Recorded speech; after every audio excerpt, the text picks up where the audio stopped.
سڵاوتان لەبێت ئێوارەتان باش لە هەرکوێ کە بینەر و بیسەری ئێوارە 24 هیوای خۆشترین کاتەکانتان بۆ دەخوازین. لە پرۆگرامی ئەمڕۆشماندا کۆمەڵێک بڕگە و بابەتی جیاوازمان بۆ ئامادەکردوون لەوانە لە ئەنقەرە سمیت یەکێکە لەو جۆرە خواردنانەی کە زیاتر لە ژەمی بەیانیان لە مانگی ڕەمەزان بەکاردێت. ڕێنمایە تەندروستیەکان تایبەت بە بۆنی ناخۆشی دەم لە کاتی بەڕۆژبوون و لە مانگی ڕەمەزاندا. نووسەرێک ماڵی خۆی دەکاتە کتێبخانە و خەڵکی ڕۆژانە سەردانی کتێبخانەکەی دەکەن. لە کەمپی کەپەرت و پێکەوە ژیانی ئیزدی و مسلمان و پێکاتە جیاوازەکان بە جوانی دەردەکەوێت. وێڕای پەرەسەندنی تەکنۆلۆژیا و کرانەوە بەڕووی بازاری دەرەکی و هاتنی کەلوپەلی تازە پیاوەیەک خەیداوەتە پیشەی دروستکردنی چەقۆ و داس. بەفری کوێستانەکانی کوردستان لە مانگە گەرمەکانی ساڵدا و لە ئێستادا خواستێکی زۆری لەسرە. لە ئۆرشەلیم فانۆسێکی گەورە تایبەت بە مانگی ڕەمەزان دروستکراوە.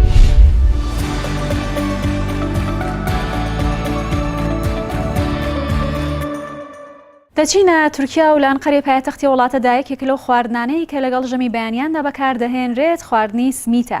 ئەگەرچی لە شارەکانی دیکەی تورکیاشدا لەگەڵ ژەمی بەیانیان سمیت دەخورێت، بەڵام لە ئەنقەرە تایبەتمەندێکی خۆی هەیە و لە ئیتر لە درنگانی شەوە دەست پێ دەکات تا بەرە بەیان بەردەوام دەبێت دروستکردنی ئەو جۆرە خواردنە و ئیتر بەشێک لە دیمەنەکانی دروستکردنی سمیت بە تایبەتی لە ئەنقەرە دەبینی.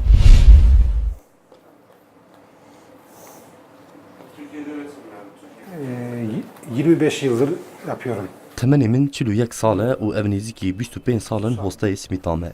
Taybetmendiya simîtên Enqerê û çêja wê ji wan amûreyên ku tên bikaranîn tê.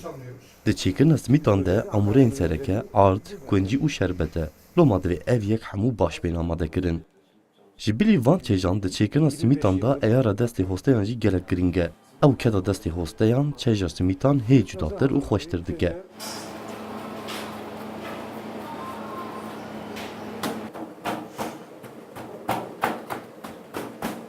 Sabah 3.30'da geliyorum. İlk önce hamurumu yapıyorum. Em di saet 3 şevê de dest bi çêkirina simîtê dikin. Pêşî hevîrê xwe li hev dixin û nêzîkî nîv saetî didin li ber hilhatinê. Piştî ku hevîr hil tê, em wî hevîrî li gorî pêdiviyan dibirin û di nava 2 an jî 3 saetan de kar û barên hevîr bi dawî dikin. Hevîr divê ne hişk ne jî zêde nerm be. Piştî hevîr amade dibe, em her girikeke ku ji 100 gramî pêk tê di şeklê simîtê de girover dibirin. Bu şekilde şerbetin kıvamı yani ip gibi olacak yani. Şerbet iyice koyulaşacak yani. Ev amadekarî gav bi gav tên kirin.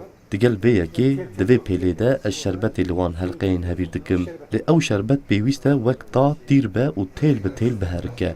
Dema ku hevîr parjnû dibe, wan helqeyan di nava kunciyan de rêz dikim û kunciyan lê direşînin.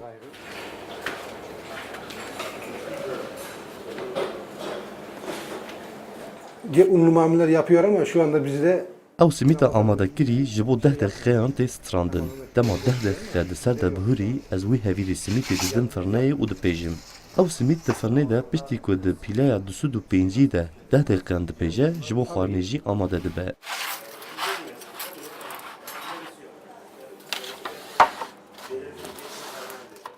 değişik simit çıkıyor ama ustayla ilgili. Li Enqerê gelek simîtên ji hev cuda tên çêkirin. Li simîta ku ji destê hostayekî hoste derdikeve, xwe bi her awayî dide nîşan ku tehma wê jî yên din cihêtir e. Tezgahda sattığımız için dışarı vermiyoruz yani. Tezgahda sattığımız 400-500 yapıyoruz yani. Em di rojê de kêm zêde 500 simîtan dipêjin û li Enqerê bi 1 lîre û 25 quruşî difrûşin. Dema ku ew simîtên me yên ser dezgehan kêm dibin, em ji nû ve lê zêde dikin. Ev yek jî heta dawiya rojê bi vî awayî berdewam dike. Simît hem xwediyê çêjeke taybet e û hem jî ji ber ku erzan e, ji alî welatiyên li Enqerê ve gelekî tê xwarin.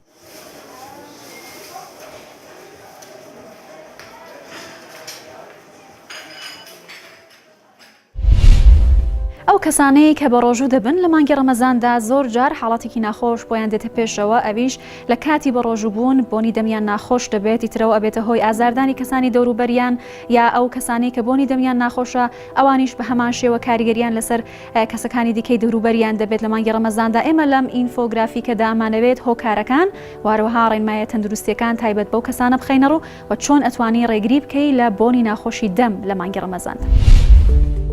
بۆنی دەم لە کاتی بەڕۆژووبوون. زۆربەمان لە کاتی بەڕۆژووبوون هەست بە ناخۆشی بۆنی دەم دەکەین، چ بۆنی دەمی خۆمان بێت یان کەسی بەرامبەرمان. سەرەتا دەبێت هۆکارەکانی تێکچوونی بۆنی دەم بزانین بۆی خۆمانی لێ بپارێزین، بەتایبەت لە کاتی بەڕۆژووبووندا، تاوەکو نەبینە هۆکاری بێزاربوونی ئەو کەسانەی گفتوگویان لەگەڵ دەکەین. بۆنی ناخۆشی هەناسە چۆن دروست دەبێت؟ ناخۆشی بۆنی هەناسە دەگرێتەوە بۆ بوونی ئەو میکرۆبانەی لە ناودەم کار لەسەر خواردنە جێماوەکان دەکەن، دەبنەهۆی تێکچوون و پەیدابوونی گازە بۆن ناخۆشەکان.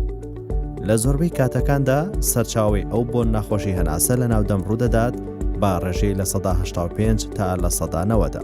هەروەها هەوکردنی گیرفانە هەوایەکانی لوت و هەوکردنی قورگ و کێشەکانی سوورێنچک و گەدا سەرچاوی ترن بۆ ناخۆشبوونی بۆنی هەناسە.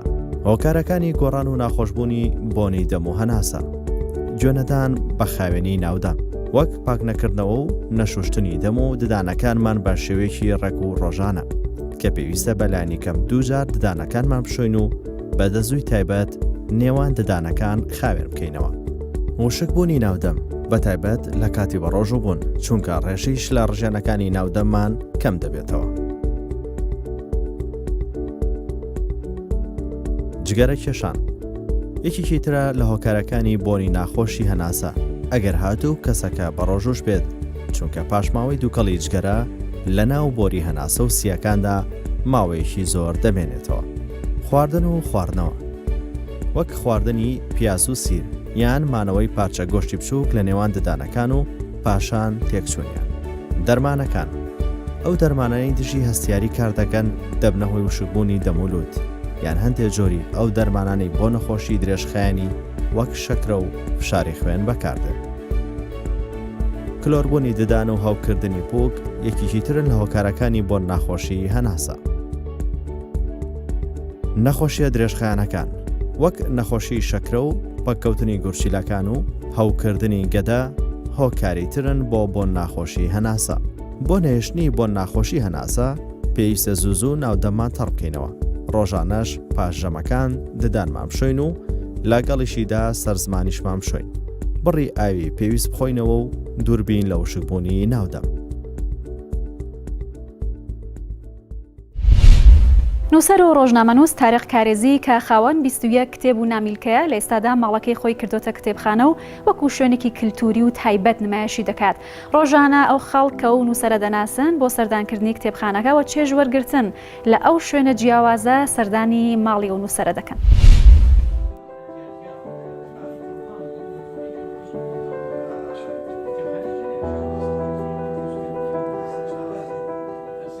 کەرکووک یەکێکە لەو شارانەی کە ڕێشەی ڕۆشنبیری زۆر قوڵە تێیدا.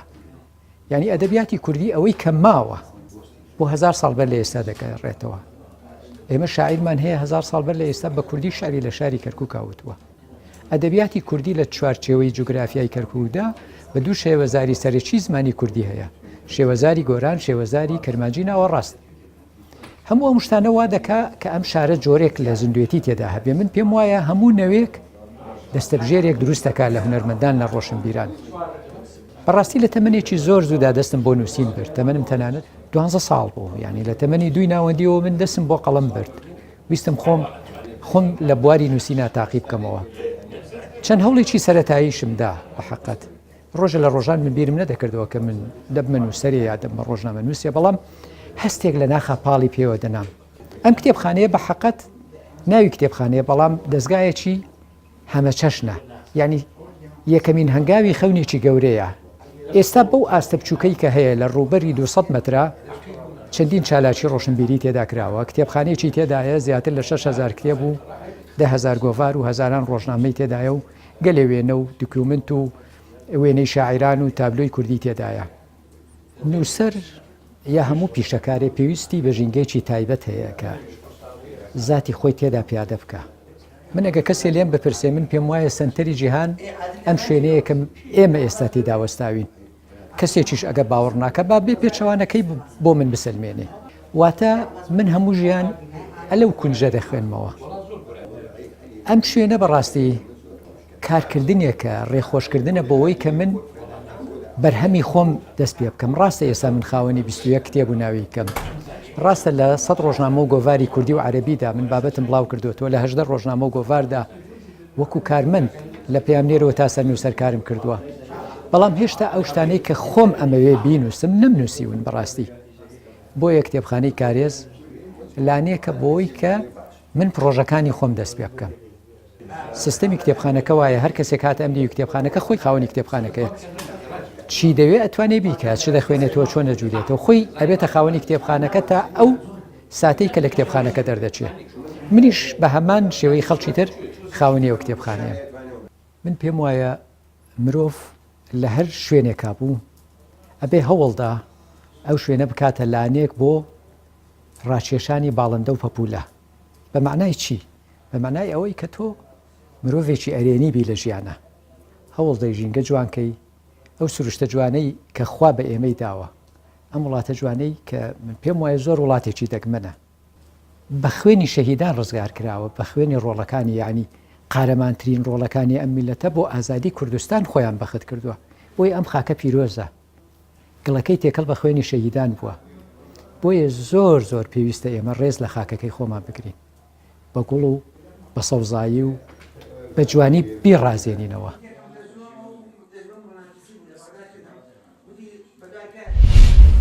لە کەمپی ئاوارەکان لە کەپەرتوو کە ژمارەی زۆری ئاوارەی مسلمان و ئیزەدی تێدانیشتەجن ئەگەرچی کە جیاوازی بیرکردنەوە و ئاینەکان لەوێدا هەیە بەڵام کە دەبینرێت ئەو کەسانە بە ئاشتی و پێکەوە ژیان و هەروەها بەبێ جیاوازی بیر و بۆچوون بەیەکەوە لە کەش و هەوایەکی زۆر ئاشتیانەدا دەژین پێکەوە چەندی منێک لە کەمپی کەپەرتوو دەبینین.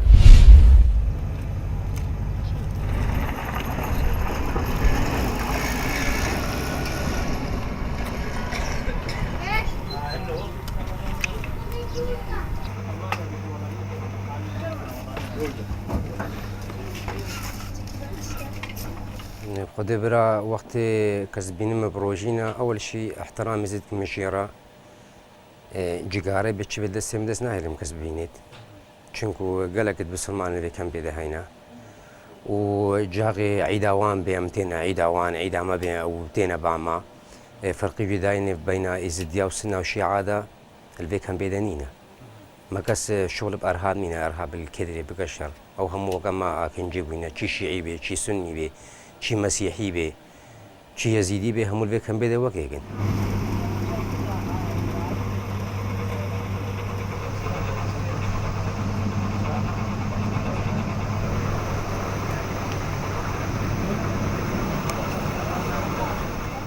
وقت بروجي بس ناشما بعلي چونكو نقارينا تقديرك من بكا يعني شايك بدا من تشتكي بدا من زلبار رونيم وكدو يعني الشارع دم قال لك ودو باخفن بشكل بايك ودو دانش نزيترنينا بس نم علينا يبخدي فرق جداي البامانينا برا انسان المحترم من او جماعة الشيعة او فرع مقابلي من سنينا ومخو يزدينا هردو جي جنارد منن فرق جداي من باكاسي جناري ديا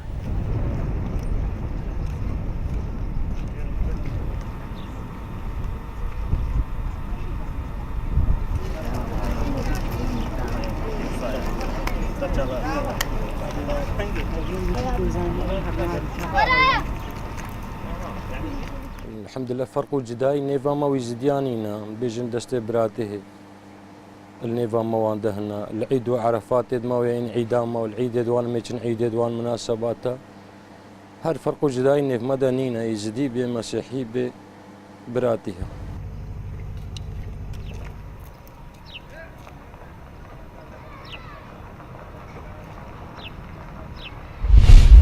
دەچینە هەڵەبجە و دوکانی وەستا شەریف کە هەر لە منداڵیەوە خەریکی پیشەی کاری دەستیە و وەستایە گەرچی سەلیقەیەکی زۆر باشی لە دروستکردنی چەقۆ داس و تەو داسدا هەیە و دوکانێکی بچووکیشی بۆ خۆی دروست کردووە بەڵامی تر هیچ کات لە کاتی ڕۆژانەی خۆیدا لە کارەکانیدا خۆی چەقو بەکار ناهێنێت.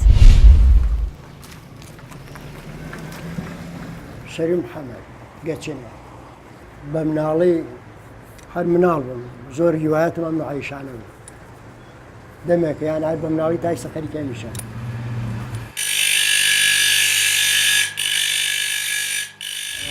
وەستایەک بوو زوو لە دۆری خورماڵ بوو خورماڵ و بکووانە لە لادێ مناڵ بمتەنە ڕۆشتم بۆ لایەن ئەوە لە سەیری دەستیەوە ساما کرد ئەویش بە بەرد کە بەر دەریا کردم بەڵام هەر هیوایەتم بوو ئەم دێ بۆ ئەو دیا ڕۆشتم ئەتە هەر بە مناڵی تر خەریکە میشە هەمیشە ئیشی چەقۆەکەم ئیشی داس و تۆر و تەوەرداس و ئەو ناشتان داس دروستەکەم مەسەل ئەم هینانە هەیە ئەماسنانە لە پاڵتایە شیشم سەلعە هەر بە درێژی ئەیبڕی تۆڕێکی داسکە بەم کورە ئەمە کورەیە ئەمە کورەیە بەس ئێمڕۆیش کورەم نییە لەو کورە سوورەکەیتەوە بۆ خەڵوزە کە سوورە کردوێتە لێ دێ وردە وردەی بەم چەکشە بۆ پێکە ئاوا یەنی تۆ دەمەکەی تۆ تا تەواویەکەی تەواوی کرد بڕبانکاریەکەی دوای بڕبانکارەکە ئەم سووریەکەی توەکەیتە ناو کورەکە کە خستۆ ناو کورەکە ئەمجا ئاوەداوت تەواوە بێ دەستکەکەی چی دارە ئەو دارانەی ئاهەن لە پاکە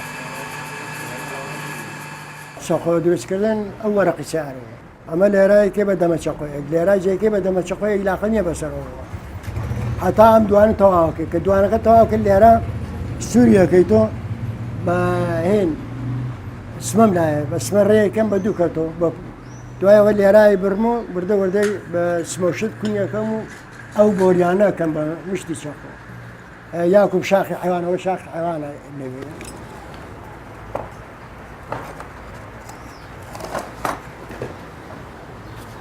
ئەمە بۆریەکان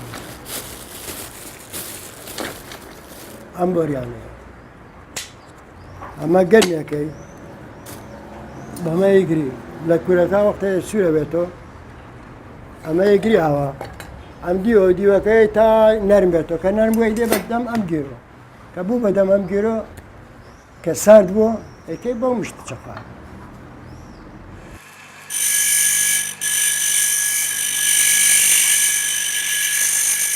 خۆی شاخی حیوانە بێ ئەو حیوانە تا 5 تا 6 ساڵ پڕکاتەوە نابێت چونکە بۆشە ئەبێ ئەو ئیسقانەوە تا لەناو ئەو شاخە ببێ بە شاخ ئیسقانەکە پڕدا بۆ دووە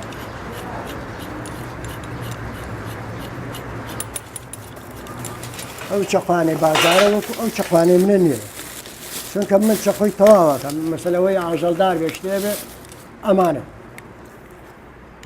چەقۆی ئاوا دوێسەکە من نەک ئەمە دەستکەکەی شکاوە چاکیەکەم بۆ خەڵ بەس من لەوانە دروستەکە چەقۆ ئاوانە بێ حەزم لێ نییە ئەیتر لەبەرەوە یعنی بە ملیێنەها چەقۆ لە بازارا بێ ئەو زەلام ئاژەڵدار بێ لە لای منەوە چەقۆەکە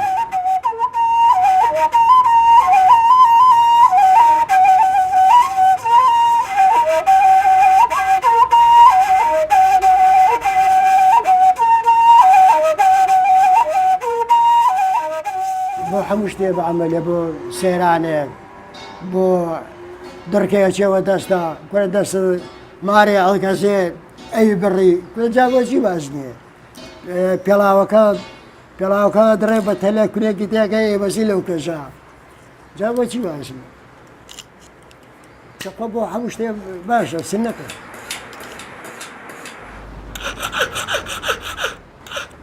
ویستە من خۆم چەقۆ سازم چەقۆ هەڵ ناکرێت بۆ خوا هیچ چەقۆم نەخستۆتە گیرفانم حەزم لێ نییە باوەڕەکەی خیارم بە کۆچک خیارم پاک کردووە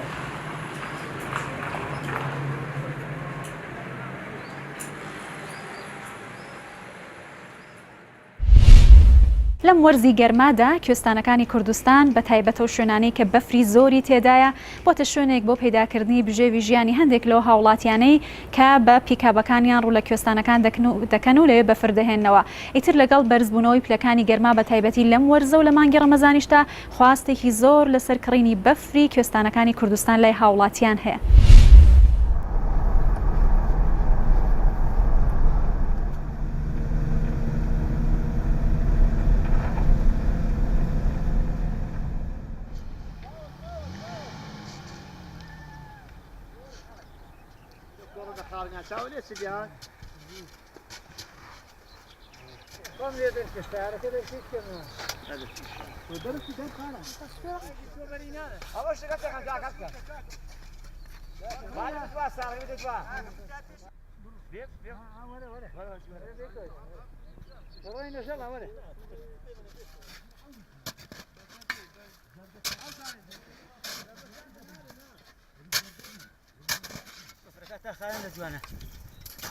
رمضان خلق دي اخوان خلاص كده ورزق كبير لا منطقه حاجه هاتين بو ايرا كان بو بفره بو بجيوي روزانه خو من رمضان و گرمای و خلق حزيله بفره بربانگان بفره بخوا بماستا و بشربتي و بانواع شت خلق دي اخوا خوش يعني فينكو بفري شوستانه و خاوينه و خلق حزيليتي اما دفري بالاكاتي شوستاني پرجيره كان ام توتانا همو دي دا 20 تا 30 تا دبي حركه و منطقه دي لقلازر لا دوغرا لا حولير لا شلون كان را همو راده او بيكابه لو انا تنوني كمتر زياتر او ليجدم لو ظرفي به 1000 دیناری دی فروشین ظرفي پر دکین ظرفي به 1000 دیناری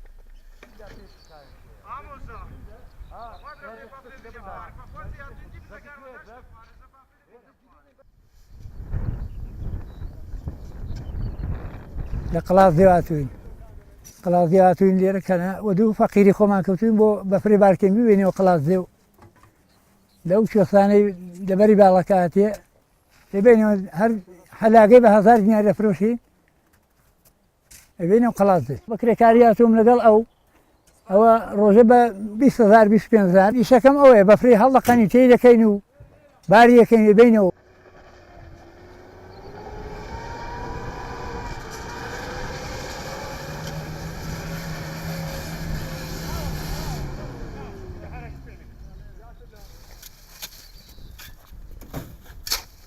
خليك الحسن هروح نحط تصوير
لەگەڵ ئێوارە 24 هەرجارە و سەردانی وڵاتێک دەکەین و جیاوازیەکانی وڵاتانە لە مانگی ڕەمەزاندا دەبینین دەچینە ئۆرشەلیم مسلمانانی ئۆرشەلیم ئیتر لە مانگی ڕەمەزاندا لەگەڵ بەربانگکردنەوە لە دەوری فانۆسە گەورەکە کۆ دەبنەوە بەربانگ دەکەنەوە ئەو فانۆسە بەرزاییەکەی 10 مترە و بە گەورەترین فانۆس ناوبانگی دەرکردووە.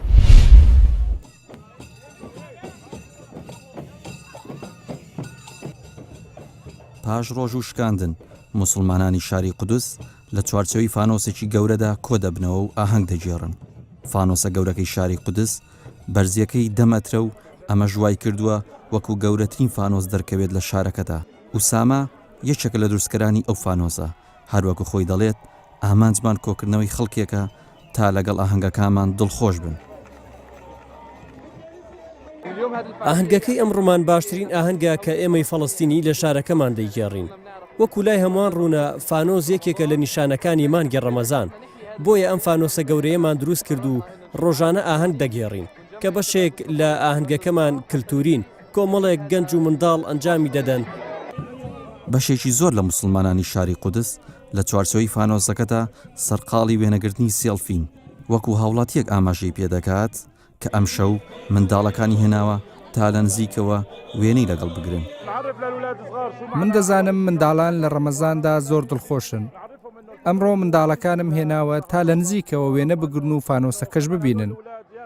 لەم گۆڕەپانەدا منداڵەکان دڵخۆشن بە ئاهەنگەکان. هەمومان دەزانین مانگی ڕەمەزان بەبێ فانۆز نابێت، چونکە وەک هێمایەکە بۆ مانگی ڕەمەزان. لێرەوە دەمەوێت سوپاسی ئەو گەنجانە بکەم کەم کاریان ئەنجامداوە و شەوانە ئاهەنگەکان ڕێک دەخەن.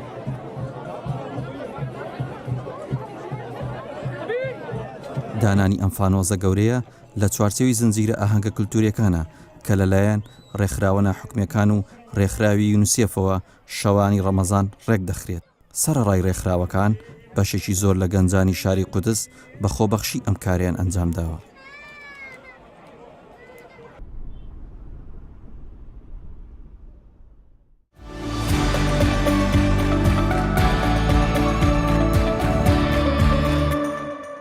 لا ئێوارە 24ەوە لەگەڵتان بووین تا پێگەیشتنەوەی تر لە ئێوارێکی دیکەی مانگی ڕەمەزاندا هەر شاد و بەختەوەر بن.